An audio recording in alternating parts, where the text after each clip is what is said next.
Bom dia, meus amigos. Como é bom mais uma vez estarmos aqui diante de Deus e dos irmãos de luz que nos acompanham para mais um Evangelho segundo o Espiritismo. Façamos deste dia a retribuição do amor que recebemos do Senhor e vamos levar a palavra divina e a fé por onde passarmos. Meus amigos, eu peço a Deus que nos dê sabedoria para que a gente possa entender a mensagem de hoje. No livro Otimismo Todo Dia, de Lorival Lopes, a mensagem é a de número 243, que diz o seguinte: se você valorizar mais as opiniões alheias do que as suas, como ficam as suas qualidades? Creia no seu poder, no de Deus que está dentro de você e nos favores do tempo.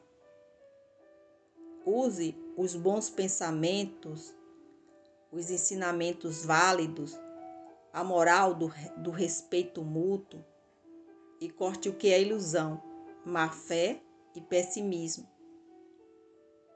Nada tema.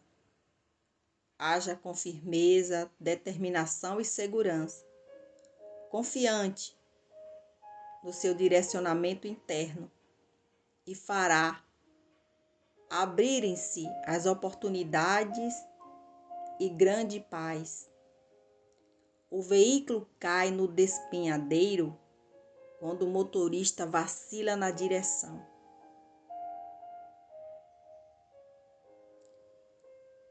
O capítulo de hoje do Evangelho segundo o Espiritismo é o capítulo 16.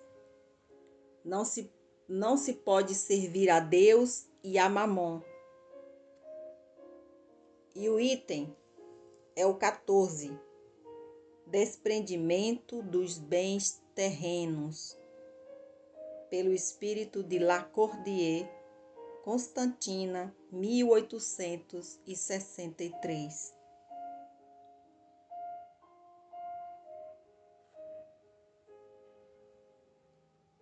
Venho, meus amigos, trazer o meu auxílio para ajudá-los a caminhar corajosamente na via do aperfeiçoamento em que entraram. Somos devedores uns dos outros, e somente pela união sincera e fraternal entre os espíritos e os homens é que esse melhoramento será possível. O apego aos bens terrenos é um dos maiores obstáculos ao adiantamento moral e espiritual do homem. Pelo desejo de possuírem esses bens, destroem seus sentimentos de afetividade e colocam suas energias inteiramente na conquista das coisas materiais. Sejam sinceros. A riqueza proporciona uma felicidade sem problemas? Quando os cofres estão cheios, não existe sempre um vazio no coração? Será que no fundo dessa cesta de flores não existe sempre um réptil escondido? Deus aprova e considera muito justa a satisfação sentida pelo homem, que através de um trabalho honrado e constante consegue sua fortuna.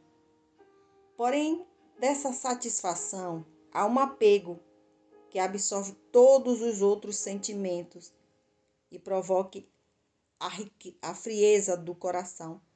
Existe uma distância tão grande quanto a que separa a mesquinhez do esbanjamento.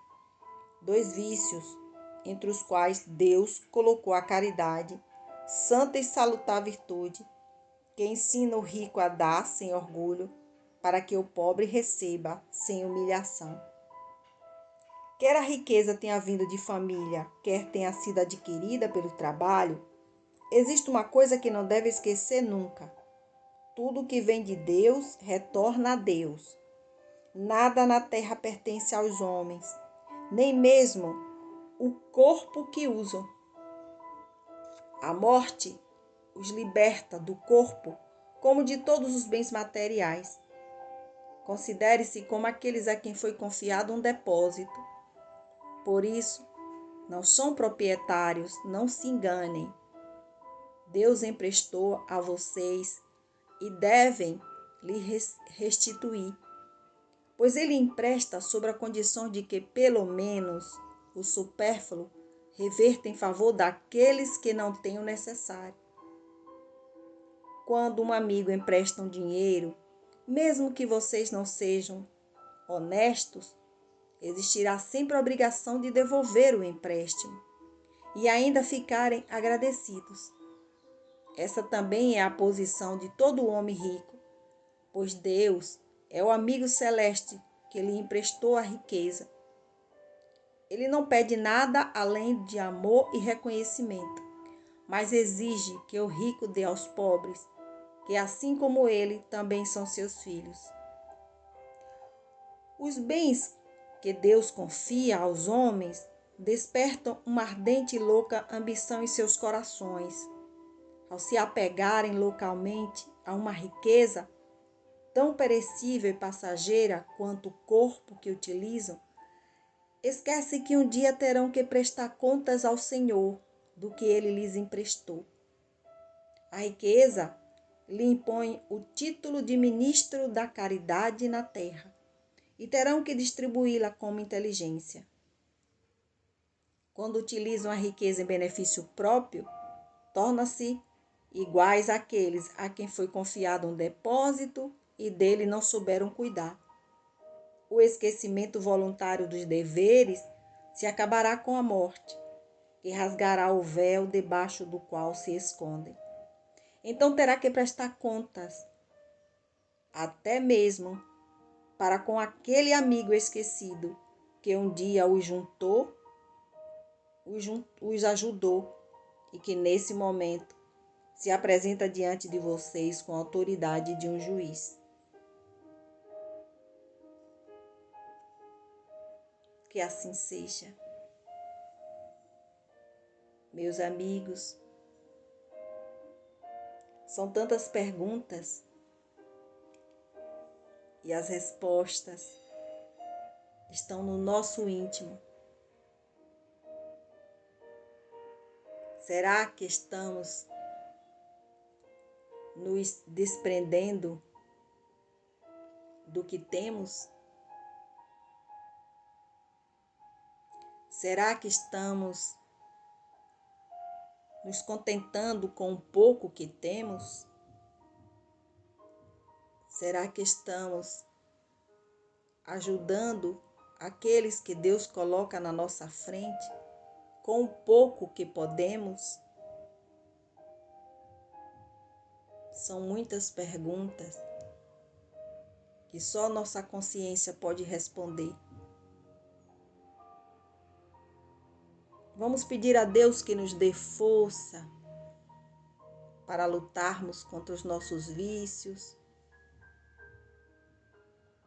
Que Deus nos ajude a ajudar o próximo e a nós mesmos. Senhor, tenha misericórdia de cada um de nós. Derrama suas bênçãos sobre os seus filhos amados. Nos ajude, Pai. Meus amigos, eu desejo a todos uma boa sexta-feira. Que este dia seja de muita reflexão, de muita luz. E que Jesus abençoe a todos nós, nossa família, amigos, parentes, vizinhos, aqueles que se encontram nos hospitais, nos presídios, nos orfanatos, nos asilos. Que Jesus nos ilumine, hoje e sempre. Que assim seja. Bom dia para todos.